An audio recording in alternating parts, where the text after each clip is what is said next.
Muy buenos días, bienvenidos a nuestro tiempo devocional Tu Palabra para encontrar el camino. Hoy es 25 de marzo del 2026. Vamos a continuar con la lectura y la meditación de la Biblia con el libro de los Proverbios, capítulo 2. Proverbios, capítulo 2.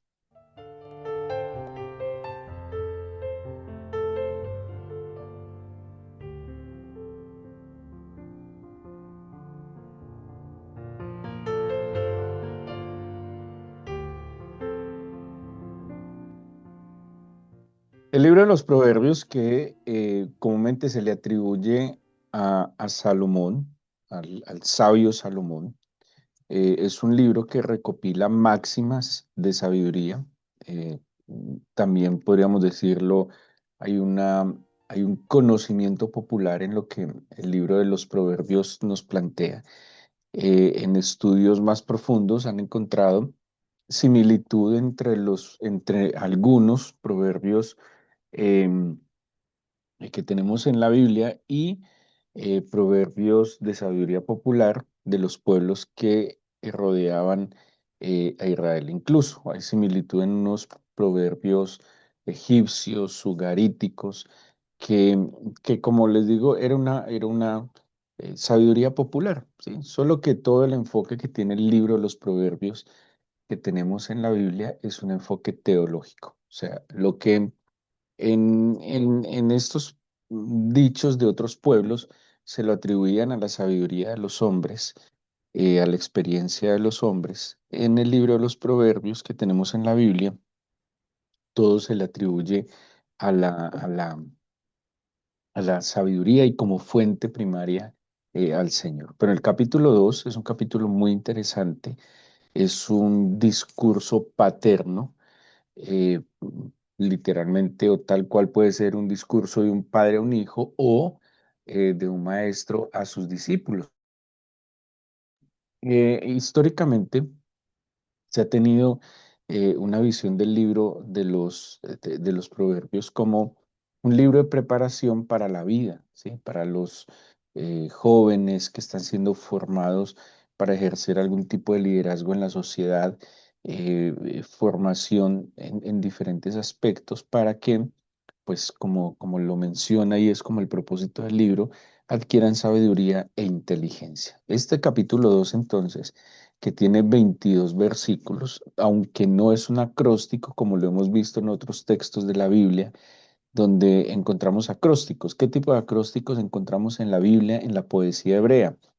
Que cada verso o cada, sí, verso, versículo, empieza con una de las 22 letras del calendario hebreo y así se va desarrollando. ¿Sí? Eso lo vemos en el Salmo 119, lo vemos en el libro de Lamentaciones, en algunos proverbios. Este tiene 22 versículos, pero no es un acróstico exacto como lo vemos en estos textos que acabo de citar.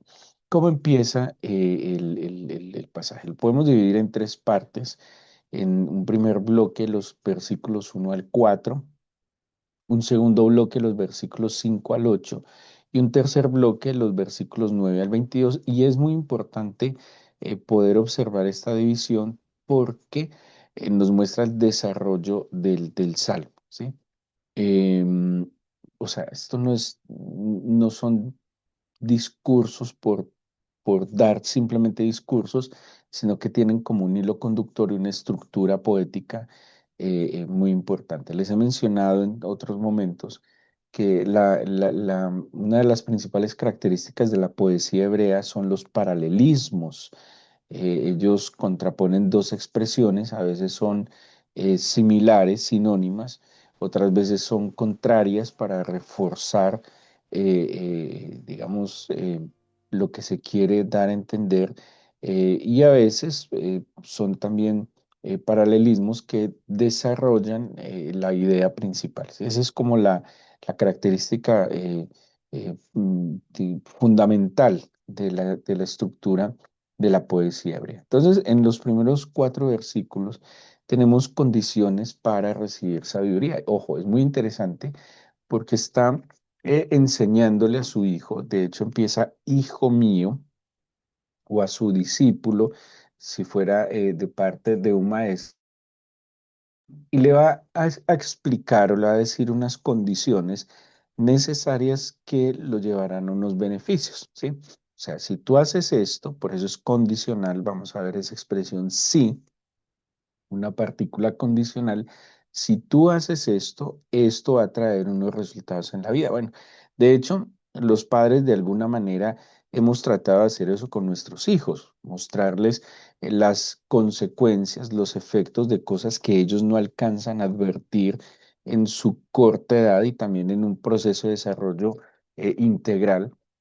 Los niños, los jóvenes no alcanzan a medir ciertas consecuencias de sus decisiones y el padre trata de advertirle, pues ese es un deber del padre, para eso lleva un camino recorrido, tiene una experiencia y pues uno simplemente no lanza a los hijos al ensayo, al error. La idea de los padres que tienen una experiencia es poder instruir y advertir. Ahora, los hijos tomarán sus propias decisiones, ¿sí? Uno le puede dar todas las advertencias, pero muchos hijos no atienden el consejo y prefieren más bien experimentarlo en carne propia. Pero ¿qué advierte estos primeros cuatro versículos? ¿Qué condiciones le pone ya sea al hijo o al discípulo que está preparando para una labor, para una tarea muy importante en su vida? Primero, si recibierais mis palabras, ¿sí? O sea, es como ese primer paso, ese primer filtro que antepone este maestro padre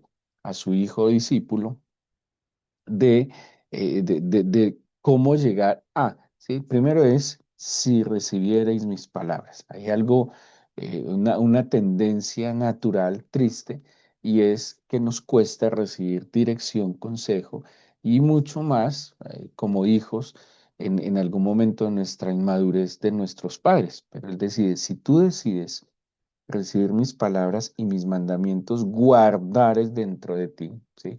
Acordémonos que también aquí hay revelación, ¿sí? Entonces, estas palabras que humanamente le puede estar diciendo un padre o un maestro a su hijo, a su discípulo, si ustedes miran, y esa es la idea y el contexto teológico, pues es el Señor que le está hablando a su pueblo, ¿sí? Eso es lo que entendemos en la revelación. El Señor le habla a su pueblo y le dice, hijo mío. Es una expresión muy común en el lenguaje profético, donde Dios le habla a su pueblo como su hijo. Si tú recibes mis palabras, si tú guardas mis mandamientos, haciendo estar atento tu oído. Esto es un juego de palabras bien interesante porque pone como dos sujetos diferentes. El mismo, sí, el mismo hijo, el mismo discípulo, y su oído como si fuera otro sujeto. Tú haces que tu oído escuche, ¿sí? Es como en el Salmo 103 que dice que le da orden al alma, ¿sí? Como si el alma fuera un sujeto diferente. Bendice alma mía, que le está diciendo, haz que tu oído oiga, haz que tu oído esté atento a la sabiduría. Si además inclinas tu corazón en la prudencia y si clamas a la inteligencia de la prudencia, dieres tu voz. Si como buscas la plata, y como escudriña los tesoros. ¿Sí? ¿Sí pilla? Entonces, ¿qué tiene un joven generalmente o qué tenemos nosotros? Buscamos cosas materiales, buscamos comodidad, buscamos recursos, tratamos de pensar cómo mejorar la condición económica, ¿sí? Pero dice, si ese mismo enfoque de búsqueda, si ese mismo enfoque de escudriñar, de investigar, esa disciplina o esa determinación de hallar esto, pues si usted enfocara ese esfuerzo, primero, no está diciendo que no lo haga, pues la Biblia nos exhorta a que hay que producir, a que hay que crear, pero si primero, si de manera prioritaria, yo busco al Señor, si yo busco su sabiduría, yo busco su consejo. Entonces, mire lo que le dice, reciba mis palabras, guardo mis mandamientos, haga que su oído esté atento, incline su corazón, clame, dé oído, escudriñe, busque, ¿sí? Entonces vienen el efecto y le presenta al Señor como la fuente de toda sabiduría, ¿sí? O sea, seguramente, y esto advierte también el libro de los Proverbios, muchos buscan la sabiduría en la academia, quieren estudiar mucho, cursos, seminarios, posgrados, doctorados, muchos buscan conocimiento y sabiduría en eso. Bueno, eso es academia, ¿sí? Pero la fuente de la sabiduría está en el Señor. Cuando hablamos de sabiduría es, digamos, la mejor manera de hacer las cosas, ¿sí? Se tenga o no mucho conocimiento, pero es como una capacidad de optimizar, ¿sí? Es una eficiencia en las acciones con lo que se tiene, ¿sí ven? Es una manera bien especial. Hay gente muy sabia que no estuvo en la academia, que no pasó por una universidad, que tal vez no terminó ni un bachillerato, pero hay gente que ha adquirido mucha sabiduría. La sabiduría no necesariamente, aunque históricamente la hemos ligado a los muchos años, pero hay personas con muchos años que son completamente necios e insensatos, ¿sí? La sabiduría no está determinada por un factor de tiempo, la sabiduría no está determinada por un factor académico, la sabiduría está determinada, así lo creemos, por una búsqueda incesante del Señor como fuente de sabiduría y de inteligencia. Y miren lo que dice los versículos 5 al 8. Entonces entenderás el temor del Señor y hallarás el conocimiento de Dios. Miren que como dice la Biblia, el principio de la sabiduría es el temor del Señor y el conocimiento del Altísimo. Dice el versículo 6, porque el Señor dará la sabiduría y de su boca viene el conocimiento y la inteligencia. Él provee de sana sabiduría a los rectos, es escudo a los que caminan rectamente, es el que guarda las veredas del juicio y preserva el camino de sus santos. Entonces, ¿qué le está advirtiendo este padre a sus hijos o a su hijo? Le está diciendo, mira, o sea, mi consejo es que hagas estas acciones. ¿Cuáles?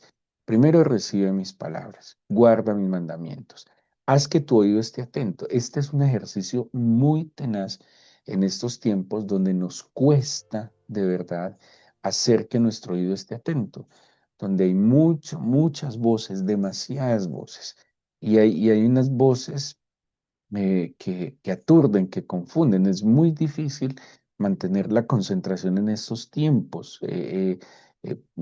Yo tengo una labor como pastor de enseñar y yo veo la constante distracción y desenfoque de las personas. Yo mismo tengo que luchar con mi concentración por tantos elementos que nos rodean que son distractores, ¿sí? Es un ejercicio, es una decisión hacer estar atento al oído. ¿A qué? A la voz del Señor. Dice, inclinar el corazón. Y esto es es un ejercicio muy demandante, porque el corazón de manera, lo digo así, de manera natural, tiende a inclinarse a lo malo. ¿Sí? O sea, el corazón sin menor esfuerzo, el corazón más bien, sin ningún tipo de esfuerzo, tiende a inclinarse a lo malo, a la vanidad, a lo vacío, a lo superficial. Pero en inclinar el corazón hacia lo bueno es un ejercicio que demanda un esfuerzo. ¿Sí? O sea, uno no tiene que hacer ningún esfuerzo para inclinar el corazón a lo que está mal. Él se inclina solito. El esfuerzo está en inclinar el corazón hacia lo que es bueno, lo recto, lo verdadero. Y dice, clamar, ¿sí? Entonces yo hago esto, pero yo también pido tu favor. Es completamente lícito clamar al Señor. Ahora, tristemente hemos limitado el clamor y la súplica y las peticiones al Señor a lo material, a lo económico, a la inmediatez de lo que consideramos una necesidad, pero en verdad pues hay que clamarle al Señor por aquello que solo Él nos puede dar. ¿Y solo que nos puede dar Él? Pues todo lo que tiene que ver con sus atributos, paz, amor, lo que habla la Biblia, el fruto del Espíritu, sabiduría, ¿sí? Sabiduría. Esa fue la sabia e inteligente petición que Salomón le hizo al Señor cuando el Señor le ofreció lo que quisiera y él le dijo, no, dame sabiduría, dame inteligencia y dame entendimiento. Y el Señor le dio sabiduría, inteligencia, entendimiento y aún más, como consecuencia de eso, pues tuvo muchos otros beneficios. Una persona sabia, una persona inteligente, una persona se vuelve prudente, que es lo que vamos a ver ahora rápidamente en los efectos. Entonces, si tú haces esto, el Señor, vas a conocer, vas a ver cara a cara el Señor como fuente de toda sabiduría. Él es lo que dice acá, Él es escudo, Él preserva el camino, Él guarda la vereda. Él provee la sabiduría, de su boca viene el conocimiento. Y del 9 al 22 va a dar como los beneficios prácticos o los efectos de esta decisión de prestar el oído, de recibir sus palabras, de no rechazarlas. ¿Sí? Muchos muchachos, muchos hijos, muchos discípulos simplemente rechazan las palabras de su maestro, el buen consejo, pero él dice, si tú lo recibes, si tú lo guardas, si haces que tu oído esté atento, si inclinas tu corazón, si clamas a Dios, si das el oído, si buscas y si escudriñas como buscas lo material, pues entonces vas a ver cara a cara al Señor y estos son los beneficios. Versículo 9. Entenderás justicia y juicio, y equidad y todo buen camino. Qué tan importante es entender el juicio, la justicia y la equidad. Necesitamos tanto discernimiento, necesitamos tanta sabiduría en estos tiempos donde tenemos que tomar decisiones. Mire, decisiones como estamos ahora en Colombia en un proceso electoral muy delicado. Necesitamos discernimiento, no pasiones. Necesitamos discernimiento, no conveniencias, ¿sí? Necesitamos que la verdad, el conocimiento de la verdad del Señor en nuestro corazón nos dirija para tomar una decisión aparentemente tan trivial y sencilla como elegir, pero lo tenemos que hacerlo en el Espíritu, no podemos dejarnos mover simplemente por lo que nos parece o por lo que nos beneficia en el momento, sino de verdad que el Señor nos dé una dirección sabia, hasta en eso. Y todos los días estamos tomando decisiones, decisiones que deberían ser guiadas por el discernimiento. ¿Qué es discernir? Discernir es distinguir entre lo bueno y lo malo. Según la Biblia, lo bueno es bueno y lo malo es malo, ¿sí? Así es sencillo. Y hay que saber, a la luz de esto, de ese discernimiento, tomar decisiones. Dice el versículo 9, perdón, el 10. Cuando la sabiduría entrara en tu corazón y la ciencia fuere grata a tu alma, la discreción te guardará, te preservará la inteligencia para librarte del mal camino de los hombres que hablan perversidades. ¿Sí ven? El efecto, los beneficios prácticos, prudencia, sensatez, discreción, discreción. Mire lo que dice, la discreción te guardará, te preservará la inteligencia. Las personas indiscretas se meten en problemas. ¿Qué es ser discreto?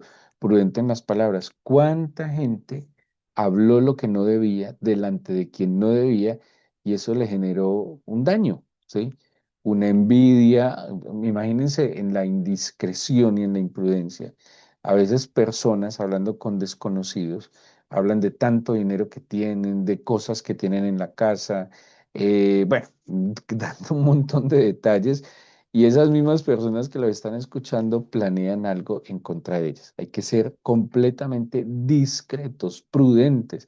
Y aquí lo dice la Biblia, que la discreción nos guarda y la inteligencia nos preserva, nos libra del mal. Versículo 13 que dejan, está en el 13, sigue con la tesis del 12 de los hombres que hablan perversidades, perdón, que dejan los caminos derechos para andar por sendas tenebrosas, que se alegran haciendo el mal, que se huelgan en las perversidades del vicio, cuyas veredas son torcidas y torcidos sus caminos.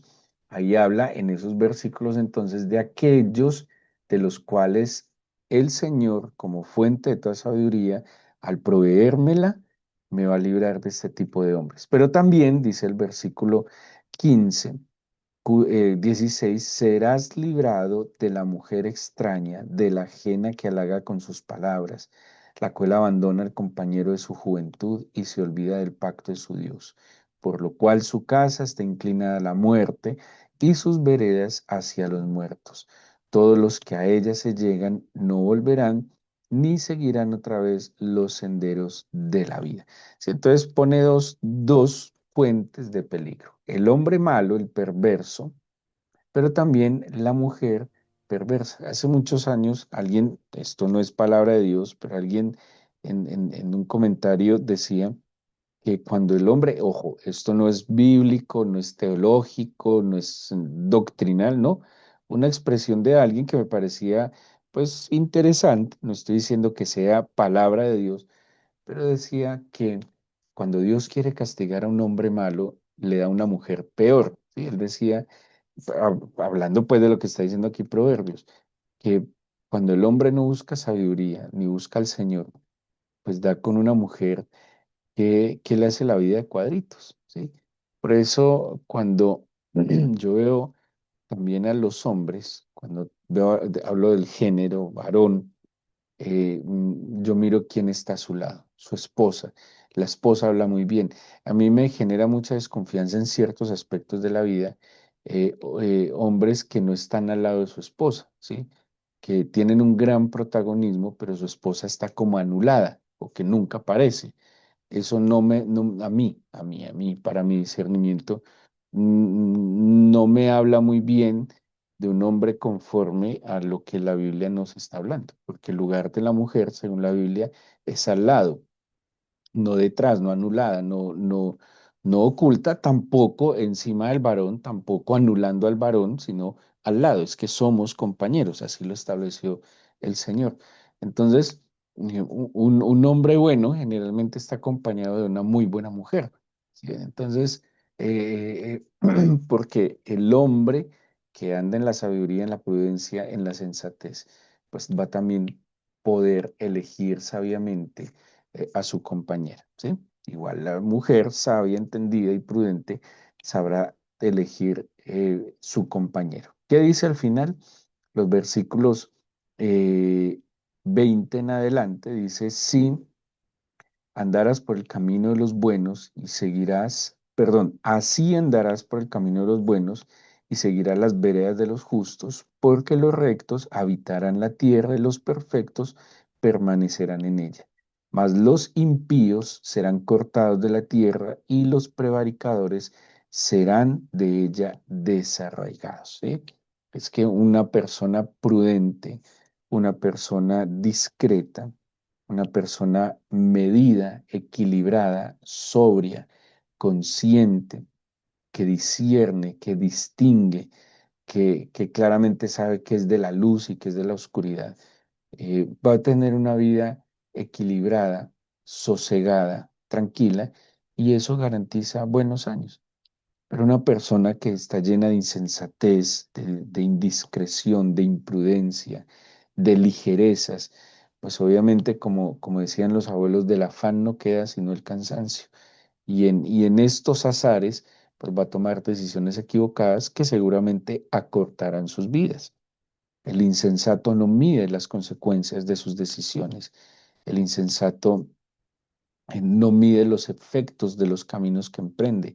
En cambio, el prudente se detiene, puede ir un poco más lento, puede ser un poco menos acelerado y obviamente en la lentitud hay una virtud enorme en la lentitud que le da la oportunidad de tener más claridad del panorama que lo rodea.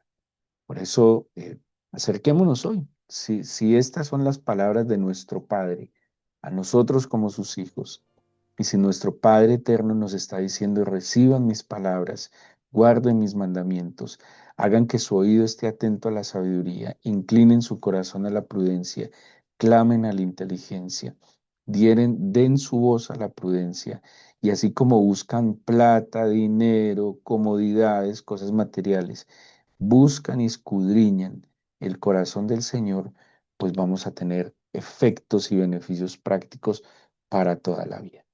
Te pedimos en esta mañana, Padre, que nos ayudes, que tu palabra y tu espíritu despierte nuestro espíritu para que volvamos a ti en sensatez, en sabiduría y en prudencia.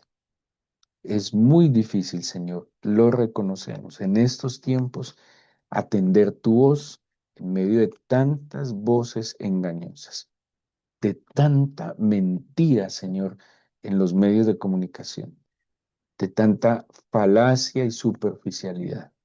Ayúdanos, por favor, a detener esa inclinación de nuestro corazón y oído, a aquello que no es verdad, que es engañoso. Necesitamos tu sabiduría, tu inteligencia, tu prudencia, tu sensatez para vivir de manera adecuada, Señor, para alargar nuestros días, pero no simplemente cualquier día, sino días buenos. Yo te pido, Señor, como tu Hijo, pero también como Padre, que me dotes de tu Espíritu, Señor, en sensatez, discernimiento, en inteligencia, en esa capacidad, Señor, de emprender el camino que debo emprender, de apartarme del mal camino, Señor. Permíteme discernir los frutos, mis propios frutos, para saber dónde corrijo lo deficiente, pero también los frutos de los demás. Tu palabra dice, por sus frutos los conoceréis. Permíteme ser muy atento en cada contexto donde me desenvuelva para, Señor, ser luz en medio de las tinieblas. Pídale al Señor hoy sabiduría. Así lo dice la palabra de Dios. Si alguno es falto de sabiduría, pídala a Dios, que la dará abundantemente. Yo necesito tu sabiduría para tomar decisiones, para seguir en este camino. Sabiduría, prudencia y sensatez para disciplinarme, para dirigir a otros, Señor, para poder advertir los peligros, para poder discernir lo que influye en las otras personas y elegir conforme, Señor, a la verdad y a la justicia. Enséñame juicio y verdad para que yo en misericordia me conduzca, Señor, con otros y también, Padre Santo, viva de manera agradable delante de tus ojos. Yo te pido tu bendición en este nuevo día, tus cuidados, Señor. Envía tus ángeles que nos protejan, que sean guardando nuestras entradas y salidas y que tu presencia, mi Señor, esté con nosotros. Te lo pido en el nombre de Jesús. Amén.